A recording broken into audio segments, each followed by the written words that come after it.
He kōna ipurangi tēnei nā te reo irirangi o Aotearoa.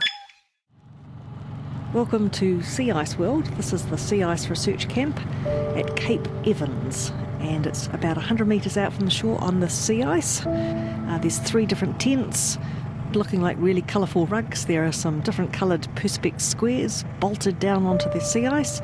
Red, blue and green, that's one experiment. On the other side of the camp, some grey perspex panels bolted to the sea ice, various shades of grey. It's a very scenic campsite. There's the Barn Glacier and Mount Erebus on one side, Scott's Hut behind us, and it's not a quiet workspace because this is quite power hungry, so there are generators running the whole time. Kia ora and welcome to Voices from Antarctica from RNZ. I'm Alison Ballance. So far in the series we've met some of the creatures at the top of the Antarctic food chain. Things like penguins and seals. But today in Part 8, the final episode, we're looking at the little things that run the world. Down here in Antarctica, you find them under the ice. It's like an upside-down garden. Andrew Martin. So the microalgae that we study are like the grass of the sea, and we're actually standing on them right now. The all-important base is actually right underneath us. What are those microbes that are living under the ice? There's a whole diversity. So we can talk about viruses, we can talk about bacteria, and we can talk about diatoms. Diatoms are particularly interesting to us because they are the organisms that are undergoing photosynthesis.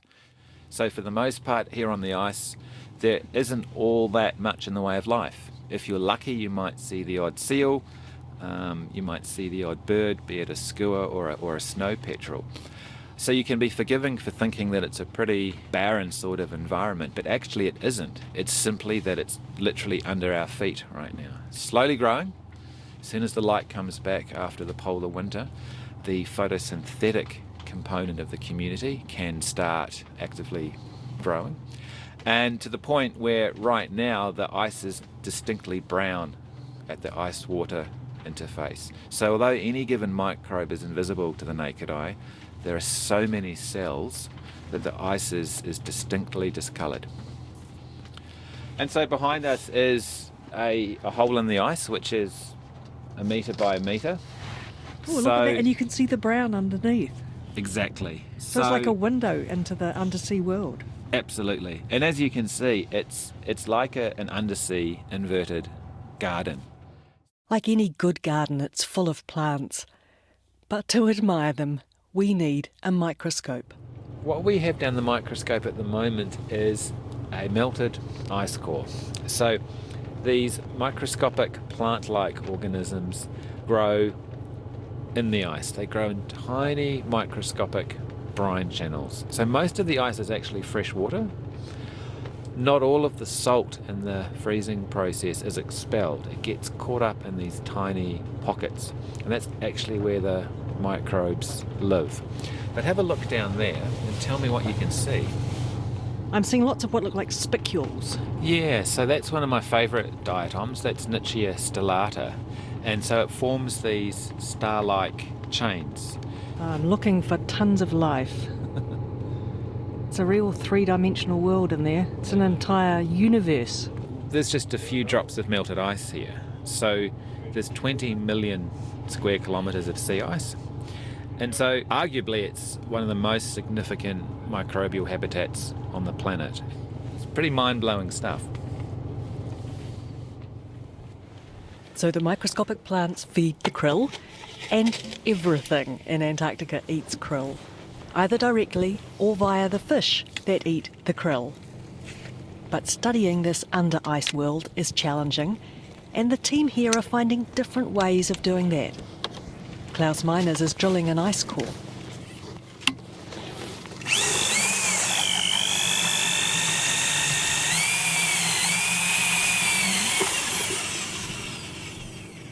So what are you up to this morning, Klaus? Taking 2 ice cores. One is for a temperature profile, and the other one is for salinity. So normally the temperature profile, is it colder at the top and... Yeah. So at the moment, I think I measured the day before yesterday, it was minus 5.7. And then the bottom of the ice is normally relatively constant. It's minus 1.9, minus 1.8, which is the freezing temperature of seawater. And sea ice is a two-phase system, so it contains pure ice crystals, but also fluid brine.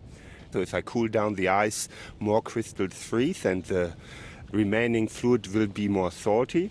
Seawater has a salinity of around 34 grams per kilogram.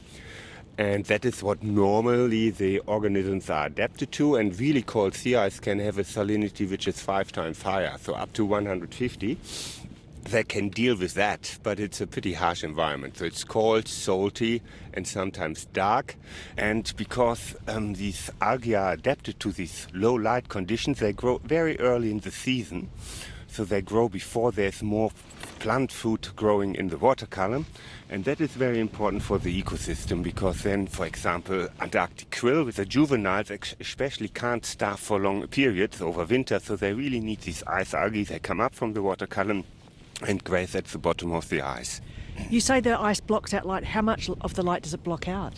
Below this ice, I measured yesterday, we have only 1% of the sunlight. And it can be lower. And it's, so between 1 and 0.1%. So it's really, really dark down there. But it's relatively stable. So, the sun is not going below the horizon. We have polar day at the moment. And the ice algae, because they are attached to this floating platform, they grow early in the season. That is one of the reasons there. So have you seen the temperature change over the last 2 or 3 weeks? Yeah, so it's a little bit warming up at the bottom. So, we had a couple of sunny days. And so the ice bottom is more porous a little bit. So, and that's good for the algae. You will see when we take out the ice core, the bottom will be really brown. The last maybe 2-3 centimeters section above it will have a tint of brownish. And then it's very clear. So 95% of the total biomass here in the ice that we are standing on is in the lowermost 2 centimeters. Most of the ice cores make their way into one of the tents, where Vanessa Lucia and the On Thin Ice team are scanning them. We have core 5. Core 5.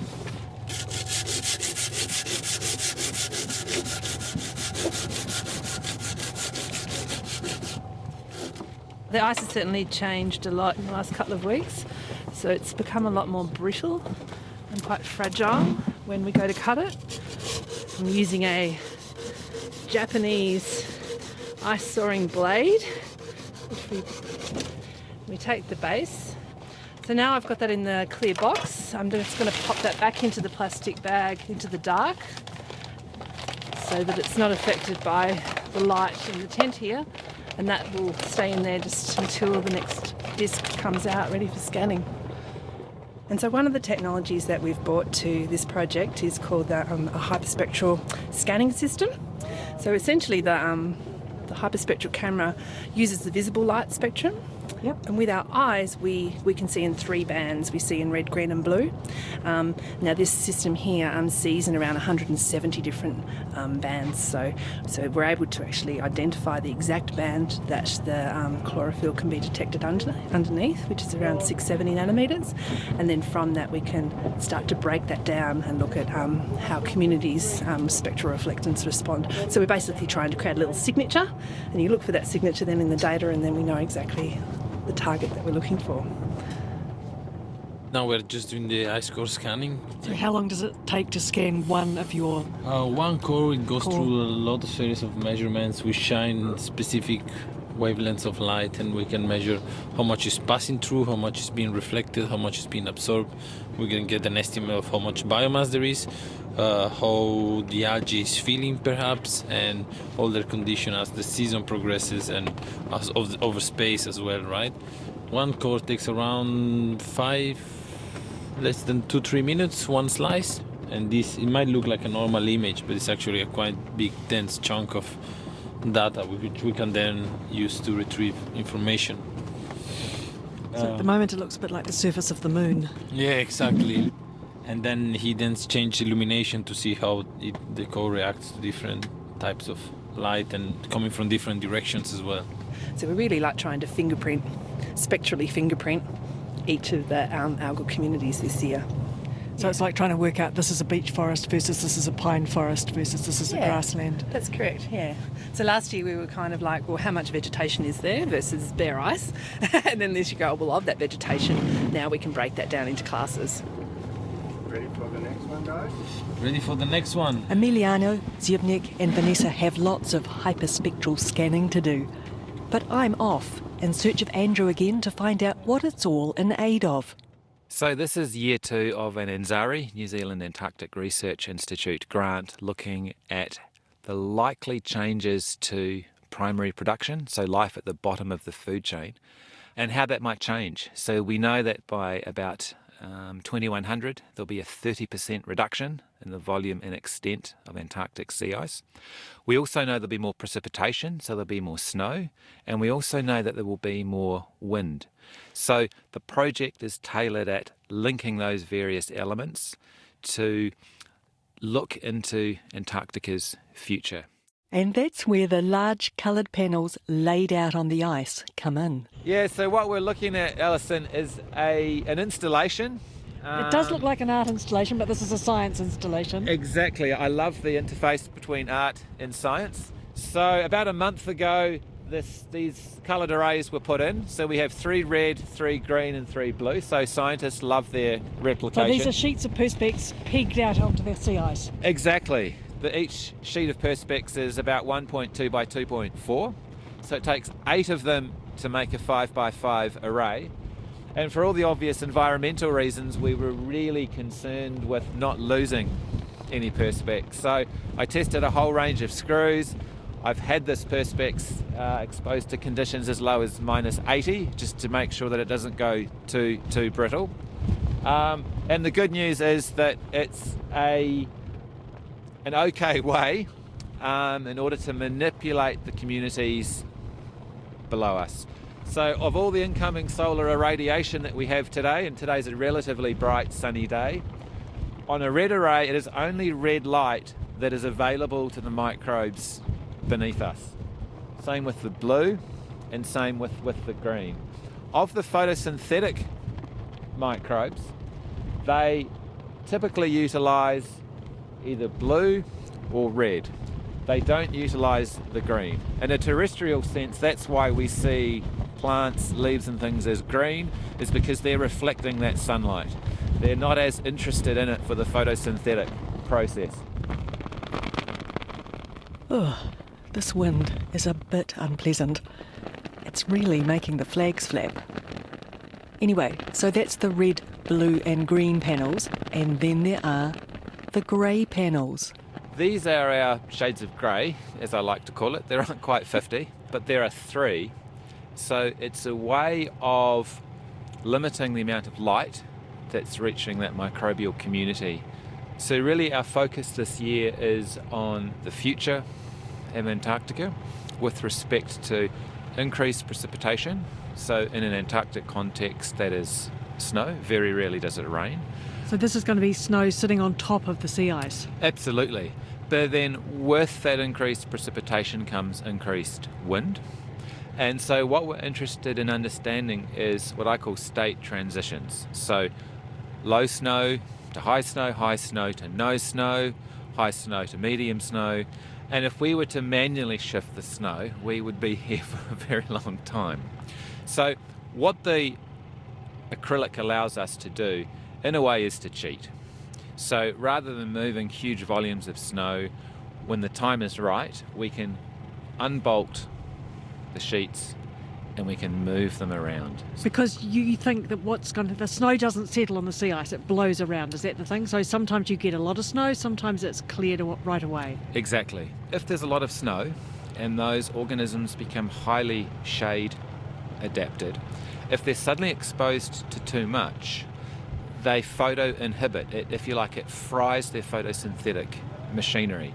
Now, we're not at the stage where we can say conclusively that yes, either with this experiment or looking into Antarctica's future, that primary production will stall, but we want to understand that as a response threshold. So a lot of our work is thinking about the likely changes in the future, be it light, temperature, ocean acidification type dynamics, and thinking what are those changes likely to be, and then how robust is that microbial community to those changes.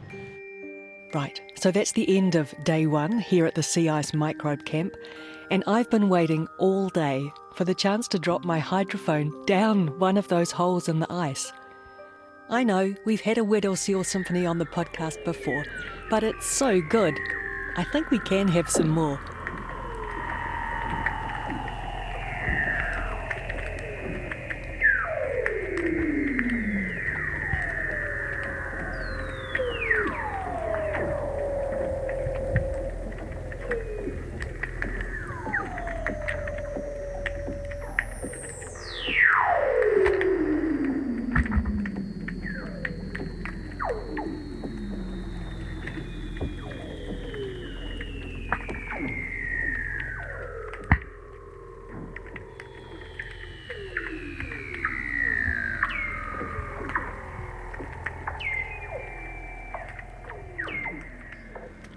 Good morning from Sea Ice Camp. It's day 2 for me. That's today's flag. Not quite as windy as yesterday, but not calm either.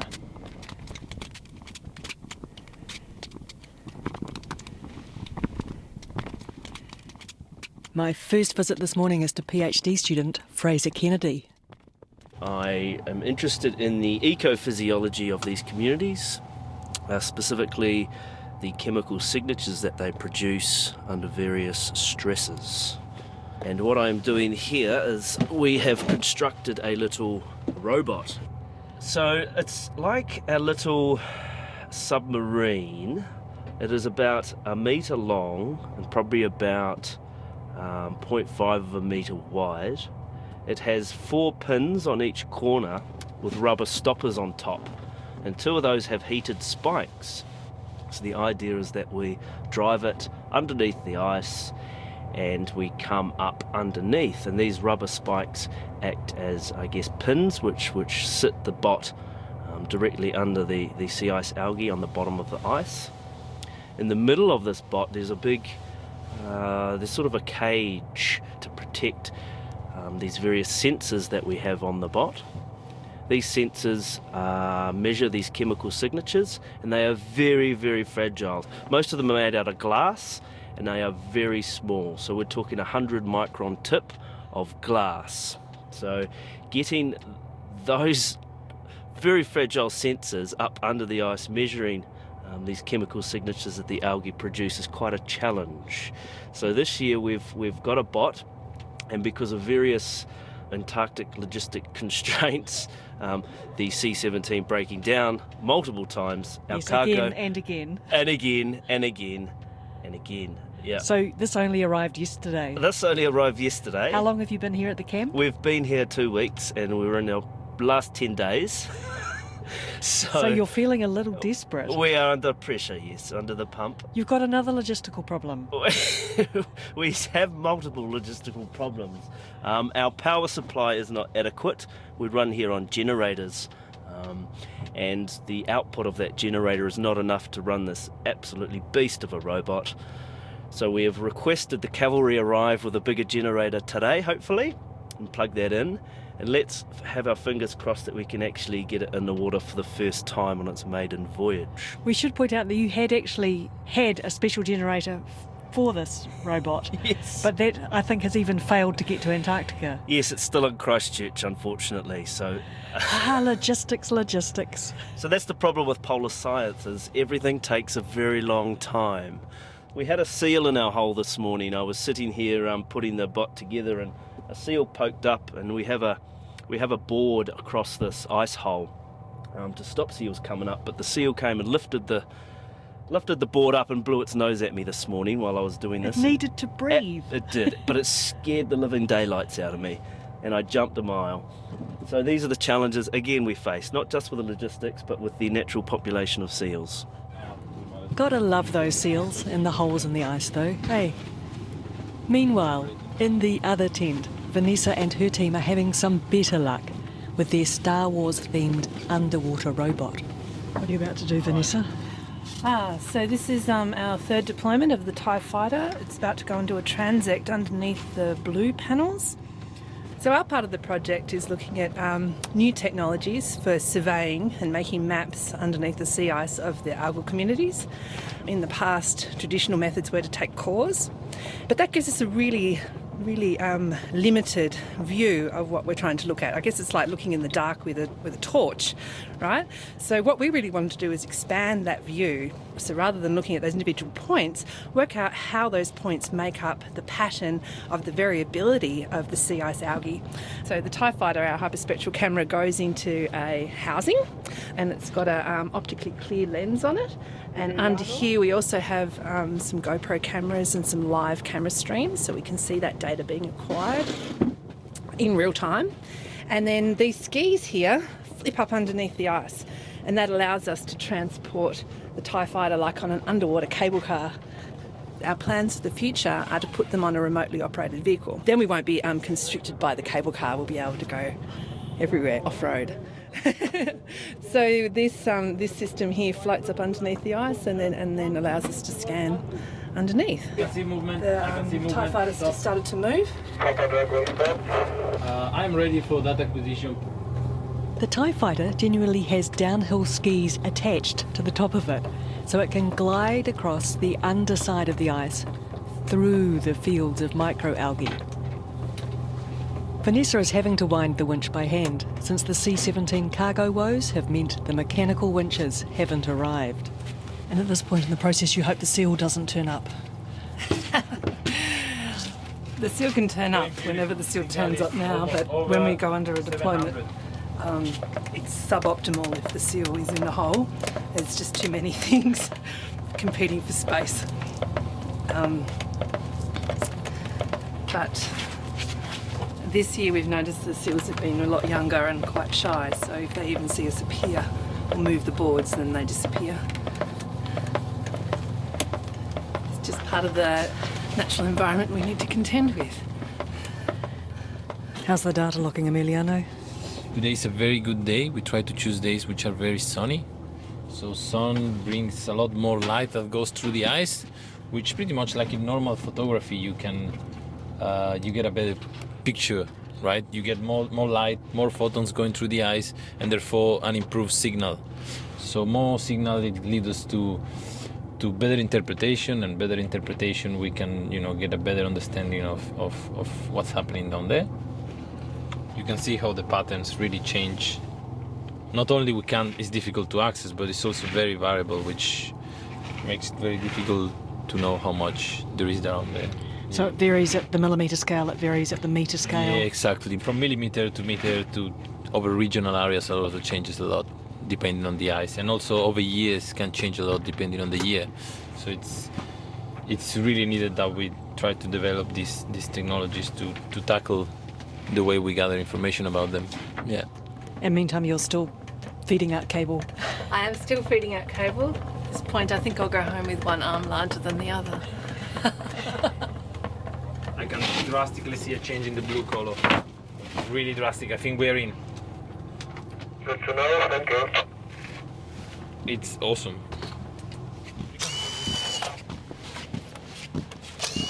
So outside, off come the blue panels. So this is a case of let there be light. Let there not be blue disco floor saturated light. Is that what it looks like from underneath, a bit of a disco floor? It does. When we first looked underneath with the ROV after the panels had all been laid, and we had about 12 5 by 5 metre squares in red, green and blue, all beautifully spaced. It did look like a 1980s disco floor. Does make me wonder what the seals think of it all. And obviously the experiments are still in progress, or in Fraser's case, not quite yet started.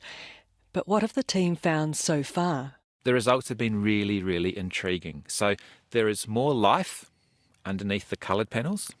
We were not necessarily expecting that because we've limited the wavelengths to blue, to green or to red. But all those panels actually have more life underneath them. What's equally exciting, there are different microbes living under the different colours. So what's currently growing under the blue is actually quite different than the red, and it's also quite different to the green. We were to project into a scenario 2100, 30% reduction in the volume and extent of sea ice. There's likely to be some winners and some losers. And that's a common thread or common story that people talk about with respect to climate change. Rather than an unwanted eco-disaster, you just get a shift in how ecosystems are structured. The challenge in an Antarctic sense is that if we shift from the ecosystem as it's currently structured, which is sea ice algae, krill, and then the various charismatic megafauna, as I like to call them, if we have less sea ice, you don't get this all-important aggregation of simple life forms within the ice. And krill in particular, when they're in their larval stages, have to graze on the underside of the ice. An adult krill can store fats, can store sugars to survive the winter months. The larval stages of krill cannot do that. And so if you have less sea ice algae packed into the bottom of the ice, then the concern is that there will be less krill. And as soon as you get less krill, there will be a decline in penguin populations. There will be a decline in a range of other higher trophic organisms all the way through to baleen whales. It's time for me to leave the sea ice microbe people. They still have 8 days in which to try and finish as much work as possible. Fraser and Andrew will be desperately hoping the generator and the power supply will work for them. They're hoping to be able to pick up the Perspex panels, but today is windy and the wind is getting worse.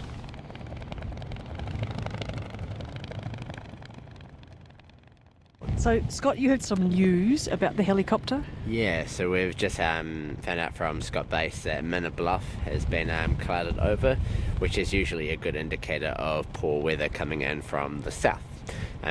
Easily backed up by the flags going full tilt in that direction. Yeah, so what we'll do is we'll hold off on the helicopter flight just for now. We'll move our gear from where it is just into by the tents here. That way they're not going to disappear if the wind does pick up like it's supposed to. And we'll hurry up and wait. Exactly. Oh, joy! No change really. I'm kind of used to this now. Yeah, exactly. It would have surprised me if it had been straightforward. In the same way that it'll surprise me if my C-17 gets in tomorrow and takes me home on time. Yes, it would seem that's not going to be the case. Okay, bag moving. Yes, exactly. I'm all yours. I do make it back to Scott Base, but then I bump into Shul, the logistics coordinator, and in shades of episode 1, she has some news about the C-17 and my flight back to New Zealand. The plane at the moment is broken. Again? Again, yes. Well, they've had a bit of trouble with the planes this year, unfortunately. Anyway, it is just one of those things that we deal with, and so we're hoping it's going to get fixed very shortly and can come down and pick you up. So they're running behind. I was meant to be on a flight today. I should, in fact, be sitting on the C-17 as we speak. You should be, but hopefully tomorrow. But we haven't had confirmation of that yet? No. I do eventually make it home and back to work at RNZ. I'm Alison Balance, and you've been listening to Voices from Antarctica, which has been engineered by Phil Benge. A big thanks to Antarctica New Zealand for hosting me and my microphones on the ice. A big thanks too to Vanessa Lucia, Andrew Martin, Emiliano Cimoli and Zbigniew Malinowski, who are all from the University of Tasmania, and Klaus Miners, who's from Australian Antarctic Division. This is the final episode of Voices from Antarctica, but you can find the entire series on the Our Changing World webpage at rnz.co.nz or search for RNZ Our Changing World wherever you listen to podcasts. If you enjoyed this series, you might also like Voice of the Iceberg and Voice of the Kakapo, which you can find in the same place. Many thanks for your company. And to finish, here are some of my favourite sounds from this icy audio adventure series. Kia ora mai.